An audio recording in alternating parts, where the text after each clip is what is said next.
2부 금요 칼럼 하겠습니다. 오늘 금요 칼럼 주제는 참 문정권 어지간히 이중적이고 위선적이다. 그런데 국민들이 나라 다 망한 뒤에 깨달을 건가에 대해서 말씀드리겠습니다. 자, 본격적으로 금요 칼럼을 하기 전에 제가 몇 가지 좀 전달 말씀을 드리겠습니다. 자, 어제 소년시가 생방에 오후 7시에 출연을 했습니다. 검찰이 어떻게 소년시에 대해서 탄압을 하고 이상한 짓거리를 했는가. 수사를 해야 될 손혜원은 하지 않고 그야말로 소년시에 대해서 집중적인 탄압을 했습니다. 그건 탄압이라고 할 수밖에 없습니다.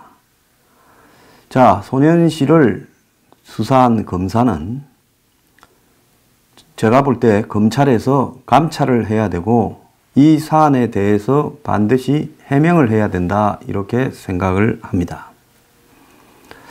제가 이 소년시가 정당도, 한국당 등 정당도 버리고 또 주요 언론도 이용만 하려고 했지 제대로 보도하지 않았고 그 상황에서 고립무원이 되어서 저하고 연결되어서 방송 2번을 했고 그 사이에 외국으로 나갔다 왔습니다. 참 어려움을 겪고 있는데요.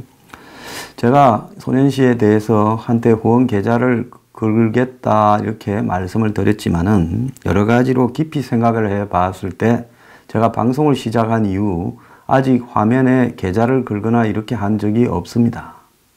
그래서 이것은 제 원칙을 어기는 거고 작아도 저도 언론이라고 생각하고 이렇게 하고 있기 때문에 차마 그 원칙을 고민을 했는데 깰 수는 없었고 개인적으로 도움을 조금 드렸습니다. 자, 그런데 지금 소년시에 대해서 제가 많은 분들이 도움을 주거나 연락이 되고 싶다, 연락하고 싶다 이렇게 요청을 하셔서 소년시와 그런 분들은 저희 사무실에 전화를 하거나 또 홈페이지에 남겨두면 저희 사무실에서 소년시에게 연락 가능한 방법을 가르쳐 드리는 방향으로 하겠습니다. 한 가지 당부드리고 싶은 것은 그 이후에 소년시와의 연결된 관계나 후원은 저희 미래경영연구소하고는 전혀 관계없는 일임을 그걸 좀 숙지해 주셨으면 좋겠습니다. 자, 관심을 가져주셔서 감사하고요. 또 한 가지 말씀드리면 저희 뉴스 브리핑이 1월달, 12월달, 1월달, 지금 2월달 집중적인 방해를 받고 있습니다. 솔직히 이런 방해 결과 나타나는 각종 구독, 조회, 좋아요, 광고 이런 부분에서 상당한 데미지를 입고 있습니다. 2월 달에는 아마 더 심할 거라고 생각이 들고요. 이런 식으로 몇 달 얻어맞으면 뉴스 브리핑에 아마 경영에도 문제가 생기게 될 가능성이 크다고 보고 있습니다. 자, 그런데 이렇게 하는 이유가 어디에 있을까요? 뉴스 브리핑이 제대로 이렇게 가동되지 않도록 조직적으로 방해하는 그룹이 형성되어 있다 봅니다. 어떤 분은 저보고 지나친 업무론이다, 과민이다, 기술적인 걸 몰라서 그렇다, 웃기는 소리 하지 마라 그러십시오. 전혀 아닙니다. 제가 바보입니까? 기술적이고 이런 보안과 관련돼서는 검토해 볼 만큼 했습니다. 어제 일부 신재민 씨가 출연한 부분이 8시, 9시에도 10만 명이었는데 계속 한 2시간을 10만 명에 머물러 있었습니다. 그런데 10시 반, 11시 되어 가니까 9만 3천으로 줄어들어 있었습니다. 그러니까 몇 시간째 조회가 늘어나지 않고 뒤에 거꾸로 가서 한 11시, 12시까지 9만 3천, 4천 이렇게 줄어들어서 있었습니다. 지금 이것만 그런 게 아니라 모든 뉴스 브리핑의 1번부터 5번까지가 그런 영향을 받고 있고 어제는 또 4부가 여러 가지로 교란을 받으면서 숨어서 5부보다 더 늦게 올라가고 찾기가 어려운 일이 발생했습니다. 또 그저께는 생방을 한 부분이 낮에 광고가 10개가 붙는 일이 발생을 했습니다. 1시간짜리 생방이에요. 저희들하고 전혀 관계없는 일입니다. 그것뿐만 아니라 지금 뉴스 브리핑이 유튜브에서 감추어져서 찾기가 어렵다라는 분이 숱하고요. 지금 한 달째 34만에 머물러 있다가 제가 어제 본인들의 구독이 취소되어 있을 가능성이 많으니까 구독자라고 생각하시는 분들은 구독 여부를 점검 좀 해봐라 말씀 한마디 하니까 곧바로 35만 넘어서 35만 650인가 지금 나오고 있습니다. 이건 뭘 의미하는가 하면요. 여러분이 구독을 해도 저절로 구독이 취소되어 있고 알람이 안 울리는 것은 그건 기본입니다. 실컷 봐도 예민한 것 같은 경우에는 조회가 늘어나서 몇십만이 되면 그것이 화제 이슈가 되니까 그러지 못하도록 이렇게 조정하고 있고 또 생방송에도 어제도 생방송 초반에 계속 버퍼링을 일으키면서 구독을 실시간으로 방송을 보는 사람 숫자를 떨어뜨리더니만 또 더 나아가서 11,000에 올라가서는 끝날 때까지 올라가지를 않는 일이 발생을 했습니다. 그래서 이것이 유튜버 측의 협력에 의해서인가 유튜버 측도 저는 좀 이야기를 해야 될 부분이 있다고 봅니다. 자, 저희들이 유튜버 측에 정식으로 신고를 할 거니까 유튜버 측은 이렇게 황장수 뉴스 브리핑에 발생하는 문제에 대해서 한번 신경을 써서 답변을 좀 할 필요가 있다 이런 생각을 하고요. 지금 어딘가에 정권과 연결된 한마디로 SNS 조작팀이 뉴스 브리핑이 제대로 되지 않도록 궁극적으로 망하도록 조직적인 작업을 하고 있다는 겁니다. 제가 여태까지 한 번도 여러분에게 구독 눌러달라, 좋아요 눌러달라, 그리고 회원 가입해달라 말 한마디 안 했습니다. 아마 유튜브 하는 사람 중에서 그런 아쉬운 소리 안 하는 사람은 저뿐이라고 그렇게 생각을 합니다. 저는 그것이 뉴스를 제대로 전달하려고 하는 사람의 도리라고 생각을 합니다. 자, 앞으로도 저는 문을 닫더라도 아쉬운 소리를 하거나 그런 이야기를 할 생각은 없습니다. 다만 공정하고 투명해야 될 SNS의 신미디어가 뉴미디어가 이런 식으로 이상하게 지금 이렇게 되어가는 부분에 대해서 이것이 제가 볼 땐 권력의 공작이 아니면 설명할 방법이 없다라는 이야기를 드리고 싶고요. 저희들이 조만간에 추적 장치를 달든지 해서 정말 어디에서 이런 일이 벌어지는가에 대해서 한번 규명을 할까도 생각 중에 있습니다. 저는 한번 물면 안 놓는데요. 걸렸다 하면 제가 그냥 두지 않겠습니다. 그리고 다른 분도 그렇다는 이야기는 그분들이 각자 알아서 할 이야기고요. 적어도 저는 그런 일이 벌어지고 있다는 겁니다. 그러니까 뉴스 브리핑이 잘 안 보인다는 분들은 구독 여부를 다시 한번 확인하시고요. 또 제 방송을 푸다가 딴 사람이 무단 복제해서 이상한 행태로 해서 신뢰를 떨어뜨리면서 교란하는 일도 여러 군데서 발생하고 있는데요. 누가 제 방송을 무단으로 이상하게 퍼뜨리고 조악하게 편집하고 하는 일을 보시면 곧바로 신고도 좀 해주시고 경고 글도 달아주시고요. 또 유튜버 측에 황장수 방송이 지금 방송에서 발생하고 있는 이상한 일에 대해서도 관심을 가지고 좀 신고도 해 주시고요. 또 더 나아가서 여러분들 스스로 좀 사무실에 손이 모자라니까요. 지금 조회가 거꾸로 가고 있고 이런 기상천외한 일이 발생하는 문제에 대해서 좀 증거를 수집해 주셨으면 좋겠다고 부탁드리겠습니다. 왜냐하면 이런 일이 지속적으로 확연하게 데미지를 입히는 쪽으로 지금 가고 있는데 이것이 지금 아마 2월 달에 이 전체 뉴스 브리핑에 실적이 나오면 굉장히 엄청난 데미지를 입은 걸로. 자, 그래서 제 방송에 온갖 방법으로 다 흔들고 있습니다. 제가 이제는 참다 못해서 좀 이야기하겠는데요. 중도 중용이라는 사람은 지금 제 방송을 숱한 정도로 퍼가가지고 제가 그게 그냥 단순한 개인이 돈벌이 용어로 그런다고 생각하지 않습니다. 온갖 조악한 편집을 해서 지금 깔아놓고 있어요. 삭제해라 하는데도 불구하고 한 개씩만 이렇게 삭제를 하면서 시간을 끌고 있습니다. 어젯밤에 소년시 인터뷰한 부분을 메일뉴스라는 사람이 이름을 단 쪽에서 가져가서 화면에는 오토바이를 타고 다니는 풍경을 틀어놓고 앞에는 그냥 오토바이 소리 등만 남겨놓고 그래서 제목을 마치 잘못된 엉뚱한 것처럼 해놓고 한 5분이 지나면 이제 소년시하고 했던 음성 라디오가 팟캐스트가 나오는 방법으로 해놨습니다. 시청자들 분께서는 이 보시는 대로 좀 지금 저희 방송국에서 이런저런 공작 교란에 대해서 대응하는데 좀 지쳐가고 있습니다. 보시는 대로 유튜버 측에 신고를 좀 각자 좀 해 주셨으면 좋겠고요. 또 자신의 그 방송에 뉴스 브리핑에 알람이 안 온다고 생각하시는 분들은 반드시 황장수 유튜버 채널이 구독 처리된 상황인가를 확인해 보면 비구독으로 처리되어 있을 가능성이 크다고 봅니다. 그러니까 구독이 자동적으로 취소된 상태로 만들어 둔다는 거죠. 그래서 제가 이런 말씀을 드리는 이유는 이것이 이제 황장수 뉴스 브리핑 생존을 막기 위한 조직적인 탄압의 차원에 이르렀다라고 생각되기 때문에 본격적으로 말씀을 드리는 겁니다. 그래서 적극적으로 유튜브에 신고도 좀 해주시고 좀 캡처해서 증거들을 저희 뉴스 브리핑에 좀 보내주시고 해주시기 바랍니다.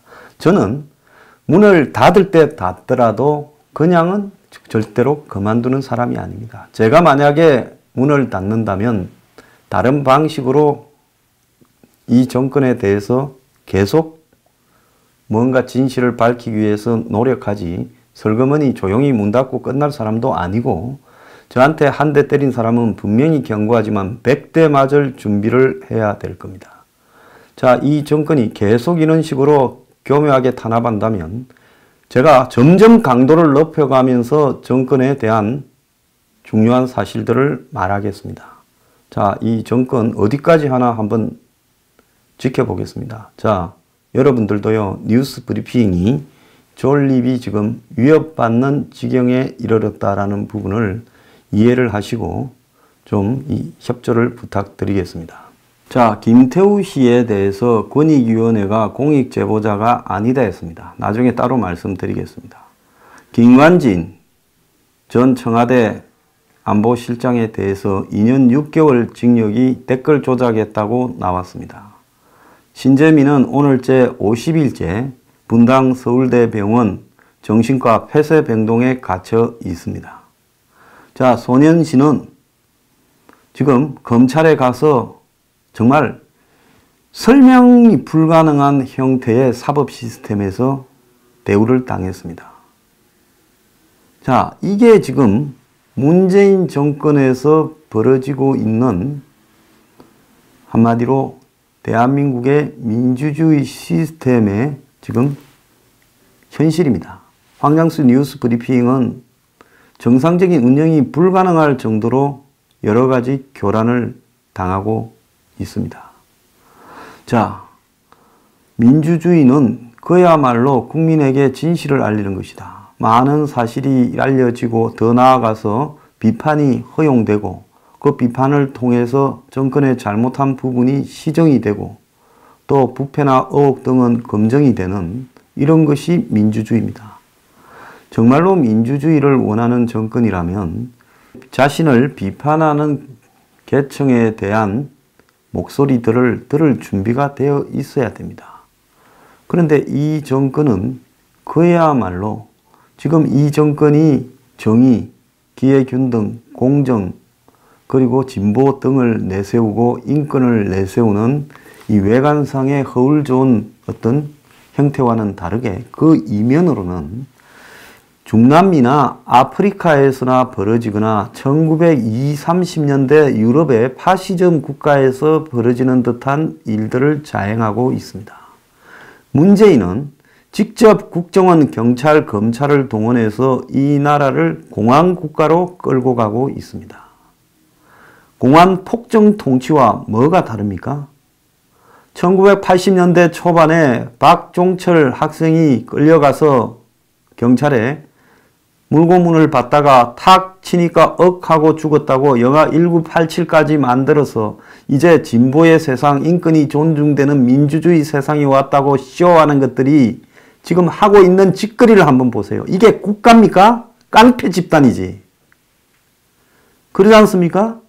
젊은 사무관이 비판을 했으면 그 비판에 해명을 하고요. 잘못한 부분이 있으면 사과하면 되는 것이죠. 그런데 고발하고 겁줘가지고 깜빵 갈래, 정신병원 갈래 해서 정신병원 폐쇄병동에 갖다 놓습니다. 그렇게 좌파들이 욕을 하는 허접한 보수 우파 정권에서도 이명박도 박근혜도 그런 짓거리는 안 했습니다. 빈간이 사찰했다고 이명박 정권 때 난리를 쳐도 이런 일은 없었습니다. 지금요, 이 정권이 하는 수법은 전두환 시대에나 가능했던 일들을 하고 있어요. 그래도 전두환 시대에 잡아가서 구치소에 넣은 거는 봤지만은 정신병원 폐쇄병동에 집어넣어버린 거는 못 봤습니다. 자, 저들은 더한 짓거리를 하고도 뭐 사이버 사령부에 댓글이 운운하면서 김관진을 2년 반을 김관진이 알고 결제했다고 징역형을 때려버립니다. 자, 김태우 수사관요. 그야말로 실컷 부려먹다가 구린 일 저지르고는 밖에 내보내면서 저끼리 패싸움 붙어서 권력 다툼의 결과 그냥 검찰 출신 수사관 하나 희생시켜서 끝내려고 하다가 그 사람이 수긍하지 않고 폭로하자 이제 그를 비사실로 털어서 지금 고발하고 깜빵에 집어넣으려 하고 그가 공익제보자로서의 권익을 요구하니까 이제 그걸 국민권익위원회라는 조직이 거부했습니다. 국민권익위원장, 과거에 뭐 서울대 교수였던 사람일 건데요. 창피하고 부끄럽지 않습니까? 당신이 이런 식으로 정권에 빌붙으면서 권익을 운운할 자격이 있습니까? 정말로 그렇게 권력이 좋습니까? 당신 언젠가는 권익위원회 그만두고 다시 자연인으로 돌아갈 건데 어떻게 눈 뜨고 살 수 있겠습니까? 당신이 한 짓거리를 보면요. 국민권익위원회 위원장, 서울대 로스쿨 교수입니다. 교수 출신이고요. 그 이후에 이 좌파 정권 들어섰을 때 이런저런 이 자리들을 하다가 이 사람 또 이명박 정권에도 법률구조공단 이사, 교육공무원 일반징계위원회 위원, 대학 교원 임용양성평등 추진위원회 위원, 유네스코 아태 국제이해교육원 이사, 아세아 법학연구소 소장 이런 자리를 거쳤습니다. 교수 중에 진보적인 척 하면서 보수 정권에도 해먹을 거 다 해먹은 여자입니다. 박은정, 경북 안동 출신의 52년생입니다. 52년생이면 저보다 12살 많은데요. 나이도 58입니다. 우리 나이로요.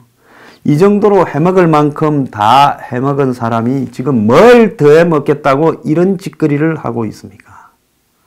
정말로요. 창피하지 않습니까? 거울 앞에 서서 당신의 얼굴을 한번 쳐다보기 바래요. 당신이 진보고 인권을 논할 자격조차 있습니까? 저는 대한민국의 좌파를 자처하는 사람, 진보를 자처하는 사람들의 위선과 이중성에 평생토록 질릴 만큼 질렸습니다. 정치를 김대중 정권에 시작했지만은 질려서 탈당을 했습니다. 그 이후에 노무현 정권의 탄압도 받으면서 그 지금 한국 사회의 운동권에서 한가닥 했다는 놈들 중에 제가 모르는 놈 누가 있습니까? 다 압니다.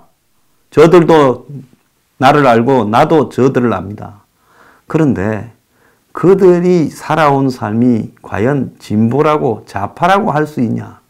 그야말로 기득권들입니다. 권력을 잡으면 똑같이 권력에 집착하고 돈에 집착하고 그리고 권력을 유지하고 돈을 유지하기 위해서 집착하는 허접한 것들입니다. 차라리 저들이 숙골이라고 부르는 보수의 웰빙들은 그래도 위선적이지는 않습니다. 원래 그런 사람이거니 합니다. 그런데 한국의 이 문 패거리, 노 패거리에 한 자리씩 헤쳐먹은 것들은 그야말로 대외적으로는 온갖 진보, 인권, 자유, 민주주의 등을 말하고 평화를 말하고 통일을 말하면서 뒤로 하는 짓거리들은 그야말로 아프리카에 있는 이 삼류 독재자들이 하거나 중남미에 있는 차베스 마두로의 베네수엘라에서 하거나 안 그러면 1920, 30년대에 히틀러나 무솔리니가 하는 짓거리들을 하면서 이 사회를 마비시켜가고 있습니다. 지금 TV나 라디오에 좌파의 스피커들이 나와서 공정성은 상실한 채 그냥 부끄럼이라는 걸 상실하고 눈 딱 감고 편드는 꼬라지를 한번 보십시오. 제가 손현 씨 좀 출연시키니까 그나마 눈꽃만큼 나가던 방송도 연락 끊어졌습니다. 그런 거 아무런 상관없습니다. 평생 안 해도 상관없어요. 저한테 온갖 데미지를 입히고 있는데 그거 상관없습니다. 자, 불알 두 쪽을 차고 다시 길거리로 나가도 상관없어요. 문제는 뭔가 하면 이런 위선적인 짓거리를 하고 있습니다. 기회균등, 과정이 공정, 결과적 정의 사회가 이룩됐다고 보십니까? 이 정권이 북한하고 과연 평화롭게 한민족이 어울려서 살 수 있는 그런 기회를 만들 거라고 생각하십니까? 북한이라는 패거리와 그런 기적 같은 일이 벌어질 거라고 생각을 하십니까? 얼마나 더 나라가 망해야 국민들이 정신을 차리겠습니까? 오늘 아침 신문 한번 보세요. 마이너스 37% 저소득층의 소득이 줄었습니다. 통계청장을 지 입맛에 맞는 놈을 보내서 어지간히 조작을 하는데도 이 모양입니다. 그러면 실제는 만약에 이 정권이 통계 조작을 아니하고 더 나아가서 정부의 예산을 풀어서 그걸 파퓰리즘으로 쳐발라서 장난을 안 치고 있는 그대로를 결과가 나온다면 어떤 지금 일이 여러분 앞에 있겠습니까? 아마 감당을 못할 만한 실적을 목격하게 될 겁니다.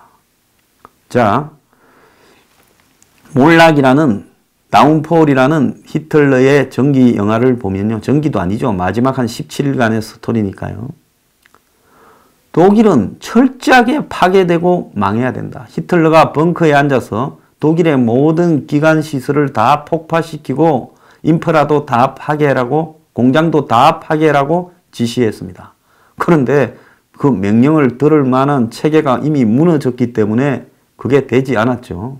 다 후퇴하고 목숨 보전한다고 급급했으니 누가 적극적으로 그걸 파괴할 사람도 없었고 또 독일의 장군들 중에는 상당히 인텔리들이 많아서 전쟁에는 지더라도 국민들은 살아야 된다 하고 그런 걸 막았습니다. 심지어 히틀러가 파리를 다 태워버리고 철수해라 했는데도 이 파리를 독일의 그래도 뜻있는 장군들이 그런 걸 거부했습니다. 그래서 영화 파리는 불타고 있는가라는 제목의 영화도 나오지 않았습니까? 자, 지금 히틀러가 독일 국민들은 자신들이 선택을 했다, 날. 그런데 어려우니까 다 빠져나가고 나한테 책임을 전가한다. 이런 나라는 철저히 망해야 된다. 그렇게 말을 했습니다. 뻔하게 저는 대한민국의 앞날이 보입니다. 국민들이 이런 문재인을 향해서 저는 실질적으로 여론조사가 한 15%는 빼야 된다 생각을 하지만은 지금 50에서 한 46 사이를 보이고 있어요. 어떤 거는 비슷하고 지지와 부정이 어떤 거는 1, 2% 앞선다고 조작되어 있습니다. 그런데 이런 조작의 이면에 아직까지도 상당한 숫자가 이런 짓거리를 하고 있는 문재인을 지지하는 사람들이 실제로 있습니다. 안보를 완전히 파괴하고 북한에 우리는 비핵화와 관계없이 돈을 다 대겠다라는 협상 때 카드로 써야 될 내용을 지 입으로 다 까발려버려서 공개하는 저런 자가 대통령으로 앉아 있습니다. 그러면서 실제로 북한에 퍼주는 돈은 화수분처럼 어디선가 무제한으로 나오고 국민들의 삶은 거의 도탄에 빠뜨려 가서 없는 사람부터 지금 차례대로 무너지고 있어요. 저축은행의 60조 부채 중에 상당한 부분이 다 부도가 난다고 지금 이야기가 파다합니다. 자, 가계부채 겉으로는 1,500 수십조지만은 전세 이런 것까지 포함하면 2,600조라고 합니다. 이거 무너지는 것도 시간 문제예요. 결국은요, 여러분의 선택에 의해서 만들어진 문 정권이 이 나라를 안보와 경제에서부터 완전 해체해버리고 돈을 퍼주면서 국민들 의식을 다 썩게 만들어버리고 나서야 저런 만행이 끝나게 될 겁니다. 어떻게 끝나냐요? 국민의 선택에 의해서가 아니라 나라가 경제적으로 무너지고 안보적으로 무너져서 끝나게 될 거라고 보고 있습니다. 저는 안보보다 경제가 더 빨리 무너질 거라고 생각을 합니다.